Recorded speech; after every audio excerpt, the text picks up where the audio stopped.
The markets are closed, but the business stories are just heating up. Hello, I'm Raine Musñgi. Catch up with us on Business Brief.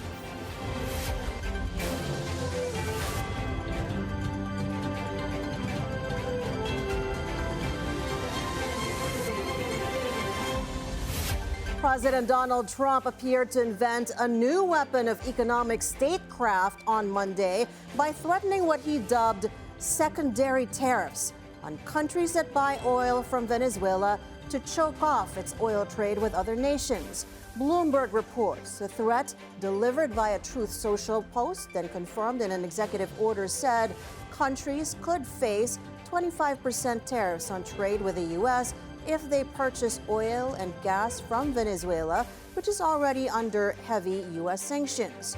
Meanwhile, Trump's administration extended a deadline for U.S. producer Chevron to wind down operations in the South American country. Trump had issued the initial wind down after he accused President Nicolas Maduro of not making progress on electoral reforms and migrant returns. The two moves temporarily focused Trump's pressure on buyers of Venezuelan crude oil other than the United States, such as China, though it is still uncertain how his administration will enforce the tariffs. The U.S. President Trump is likely to exclude a set of sector-specific tariffs while applying reciprocal levies on April 2. It's the Wall Street Journal and Bloomberg reported, but a Trump administration official on Monday cautioned that the situation was fluid and no final decisions had been made. Trump himself will ultimately determine the contents of the April 2 announcement, which he has touted as Liberation Day for the U.S. economy. The action aims to shrink $1.2 trillion of global goods trade deficit by raising U.S. tariffs to levels charged by other countries and counteracting their non-tariff trade barriers. In a request for public comments on reciprocal tariffs, USTR said it was particularly interested in submissions for the largest U.S. trade partners and those with the highest goods trade surpluses.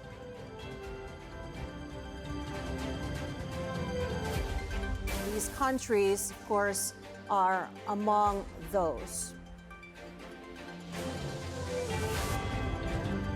Britain and Vietnam being of particular interest, adding that they cover 88% of total goods trade with the U.S. Well, Trump's whirlwind tariff offensive since his January inauguration has been marked by threats, reversals, and delays, sometimes within hours of imposition deadlines, as his trade team formulates policy on the fly. Trump likes drama, and he's going to get a lot of drama on April 2nd, and the financial markets will be watching very, very closely, because where the exceptions come, where the tariffs hit hard, that will affect the values of all kinds of companies and exchange rates and so forth. So it will be a big announcement day. You know, he'll set in motion a process that will probably take months to sort out with other countries in terms of the exceptions and, lowering or raising the tariffs and so forth. So it will be the start of quite a lot of conversations with governments and companies, both in the U.S. and abroad.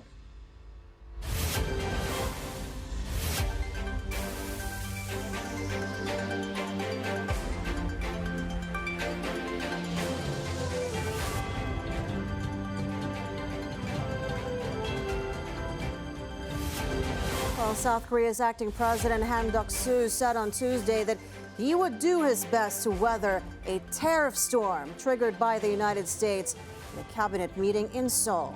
That comes a day after the Constitutional Court reinstated him. Han told other cabinet members that their mission is to secure the country's national interests in a trade war. South Korea, one of the world's top exporters, has been bracing for the potential impact of a range of threatened tariffs under U.S. President Donald Trump. South Korea has already seen U.S. tariffs on steel and aluminum and has been seeking an exemption from reciprocal U.S. tariffs next month. Earlier this month, Trump singled out South Korea for applying high tariffs on U.S. exports.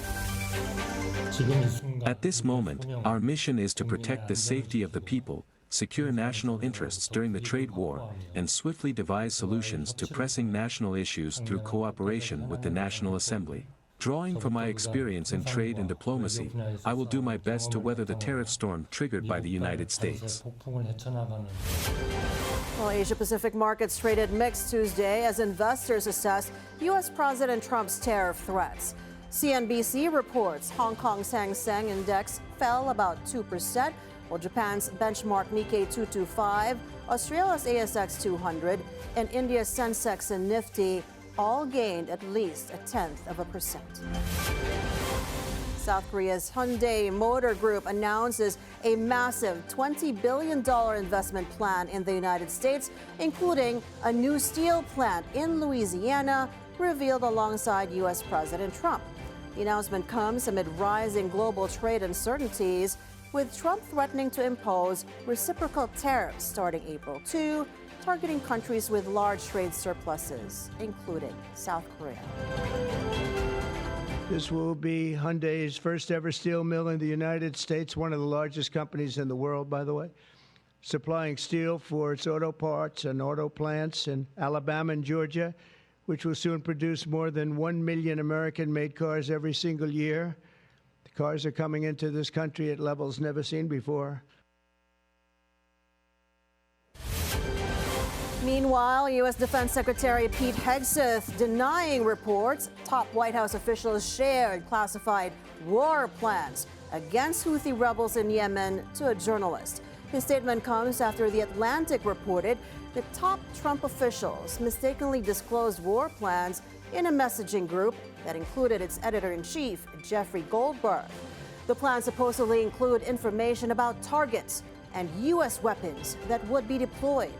Hegseth, though, is discrediting Goldberg. President Trump says he's unaware of the alleged leak. So you're talking about a deceitful and highly discredited so-called journalist who's made a profession of peddling hoaxes time and time again, to include the hoaxes of Russia, or the fine people on both sides hoax, or suckers and losers hoax. So this is the guy that peddles in garbage. This is what he does. I don't know anything about it. I'm not a big fan of The Atlantic. To me, it's a magazine that's going out of business. I think it's not much of a magazine, but I know nothing about it. Washington launched a large-scale operation against the Houthis on March 15th due to what it says is the Iran-backed terror group's unrelenting campaign of piracy, violence, and terrorism in the Red Sea. Well, Democrats aren't buying Pete Hegseth's denial. Senate Minority Leader Chuck Schumer says he wants a full investigation. He calls the alleged leak of the Yemen war plans a threat to national security. An early rally in Turkish stocks following last week's slump fizzled out on Monday, with tensions in the country running high after a court jailed Istanbul Mayor Ekrem İmamoğlu pending a trial. The Borsa Istanbul benchmark index ended last week down 16.6%, its worst drop since the global financial crisis in October 2008. The Turkish lira has weakened 3.3% in the week since protests began. An analyst said the market had somewhat shrugged off the last week's volatility, which he attributed to political turmoil due to İmamoğlu's detention. And also political instability is the main risk factor in the eyes of foreign investors in Turkey. Turkey has gone a lot in terms of lowering the risk premium, and very big part of it comes from political stability. People were not thinking that the attack will come from that side. They were thinking that economic team will give up or resign. Mehmet Şimşek will go, and etc. That's why I think it has come with a surprise. That's why the movement was so intense or harsh. Well, despite a ban imposed on street gatherings in many cities, the mostly peaceful anti-government demonstrations continued, with hundreds of thousands taking part, and the CHP's leader, Özgür Özel, calling for the nationwide protests to continue. The detention last Wednesday of Imamoglu, Erdogan's main political rival, has triggered the biggest street protests in Turkey in more than a decade. DNA testing firm 23andMe filed for a U.S. bankruptcy on Sunday, and now pundits are getting users to protect themselves. The company, once a biotech unicorn, has seen a dramatic drop in market value since its ancestry kits rose to fame in 2015. But a 2023 data breach exposing nearly 7 million customer records damaged the firm's reputation. In view of the developments, experts urge 23andMe clients to safeguard their information and have 23andMe delete their data. The California Attorney General's office released kind of a PSA memorandum a couple of weeks ago specific to 23andMe, where they advised users that if they are no longer comfortable with their data sitting in the hands of 23andMe, to file what we call DSARs. So they're called data subject requests. And what that means is you can request from the company to either amend your information or delete it altogether.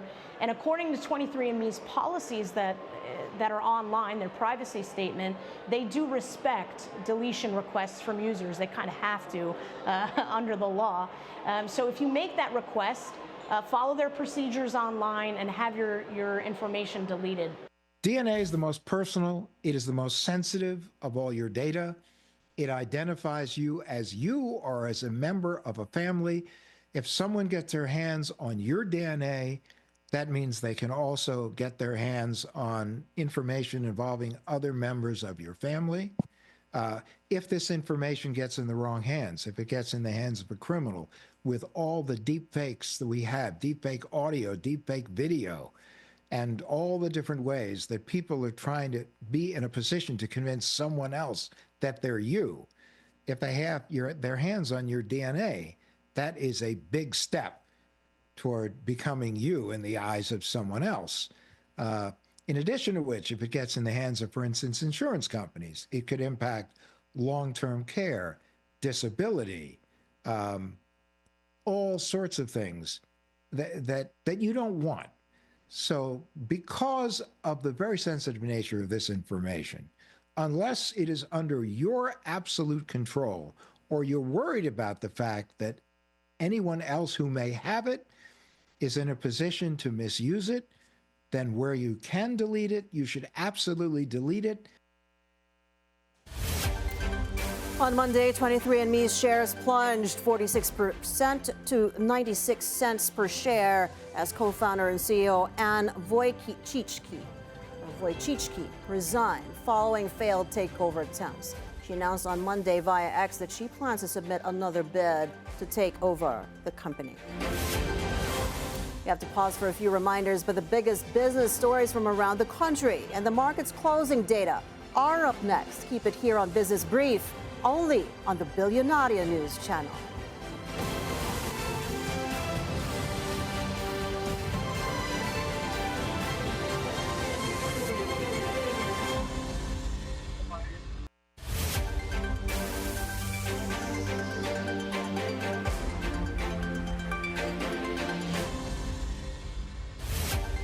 Welcome back to Business Brief. A new tech farm in San Rafael, Bulacan is taking a major step toward sustainable food security. Our correspondent Sujin Kim joins us on the line for details. Sujin, go ahead.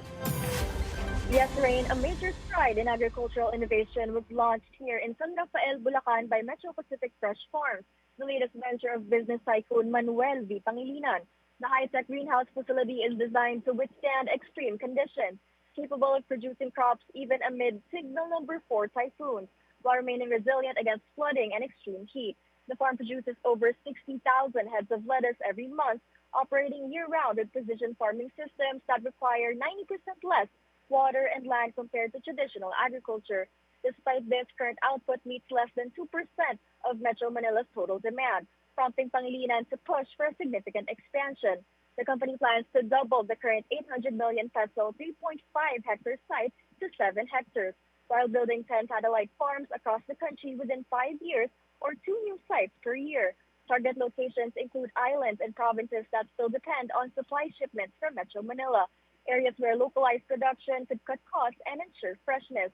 This month, the company is set to launch their retail brand, More Veggies Please, or MVP, through partnerships with leading supermarkets including Robinsons, SM, Pure Gold, and others. The greenhouse technology was developed in collaboration with the Eller Group of Israel, a global agribusiness leader aiming to transform vegetable farming in the Philippines through climate-resilient and efficient systems. And those are latest updates from San Rafael, Bulacan. Back to you, Raine.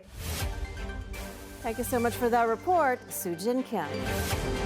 The Energy Regulatory Commission says it continues to face challenges in enforcing power sector reforms due to misinformation, political interference, and delayed regulatory resets. Speaking on At the Forefront, ERC Chairperson Mona Lisa de Malanta revealed a decade-long delay in rate resets for private utilities like Meralco has led to over-collections, refunds, and uncertainty over power rates.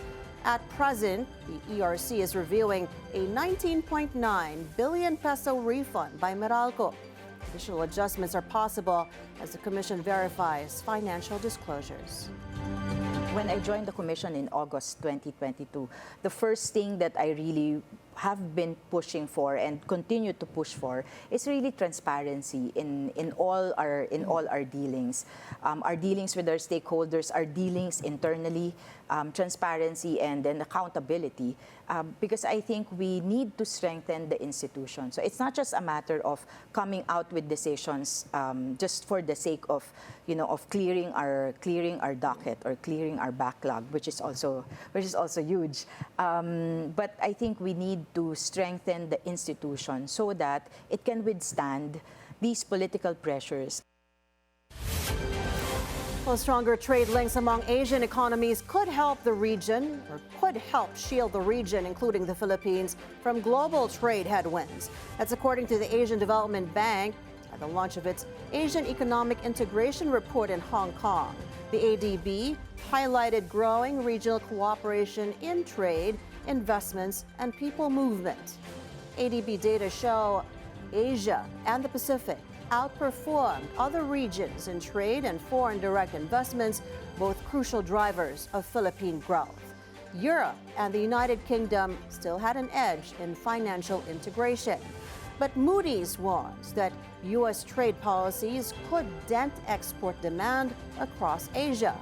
Even so, economies like the Philippines, India, and Indonesia may weather the storm better thanks to strong domestic demand and more diversified supply chains.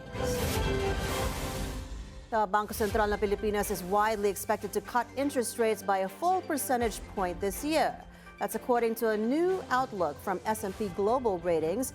The credit ratings firm says easing inflation across the region gives the BSP room to loosen monetary policy.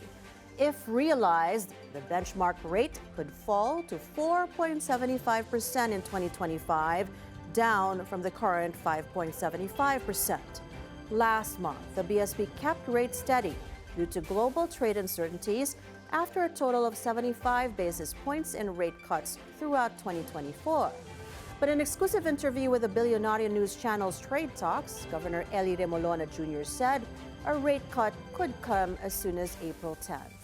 He stressed that the BSP will likely take baby steps, cautiously lowering rates to match economic conditions this year. The country is moving closer to developing nuclear energy with strong backing from the U.S. government. One of the key initiatives on the table, small modular reactors, which could provide clean, reliable power to remote island provinces. Sujin Kim returns with this report. The Philippines is set to build its first ever research nuclear reactor under an expanded partnership with the United States in the field of nuclear energy.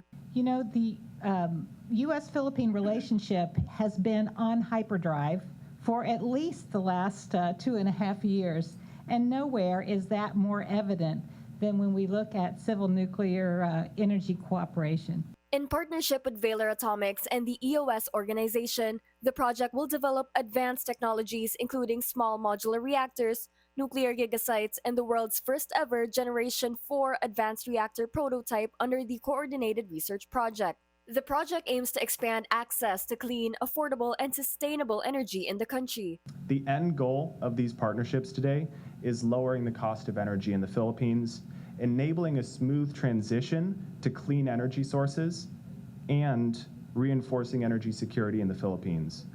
The agreement also includes over 22 million pesos in funding to expand nuclear education programs nationwide. It also provides an opportunity for thousands of new jobs, development of a supply chain industry, vast industry partnerships, potential for immense economic development.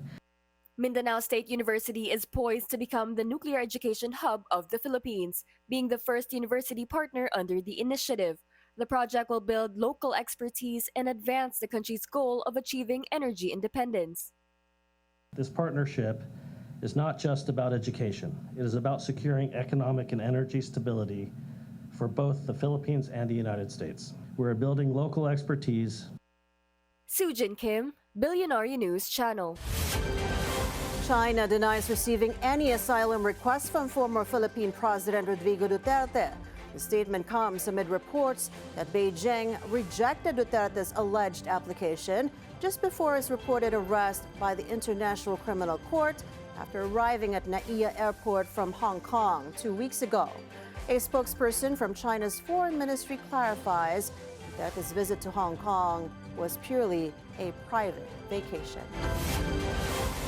The Intellectual Property Office of the Philippines is tightening its grip on counterfeit goods after a record almost 41 billion pesos worth of fake goods seized in 2024.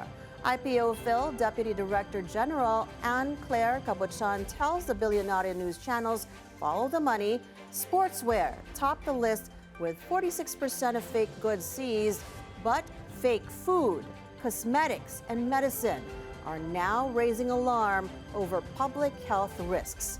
To fight counterfeiting, IPO Phil is ramping up partnerships with Japan, pushing for stronger market surveillance, and working with 65 major brands and e-commerce platforms to remove fake listings.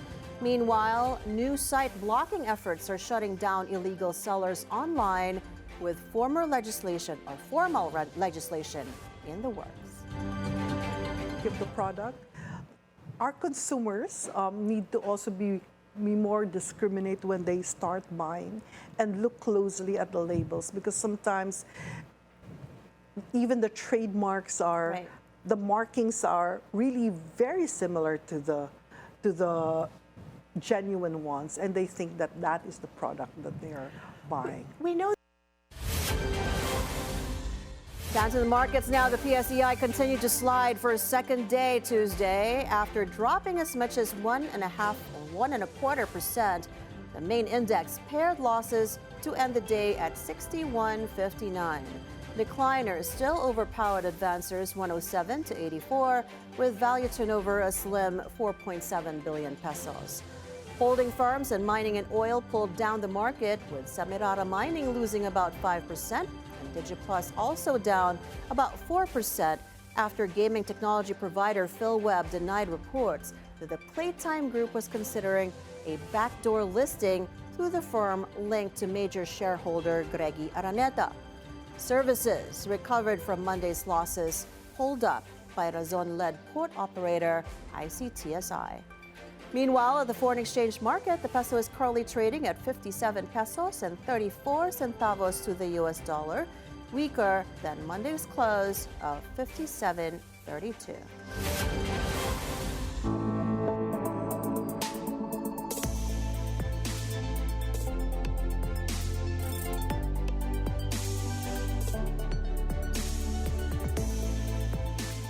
And that's a wrap for today's Business Brief. I'm Raine Musñgi. Join us again tomorrow as we bring you the stories that help you plan your next big, bold moves in business, only here on the Bilyonaryo News Channel, always on time.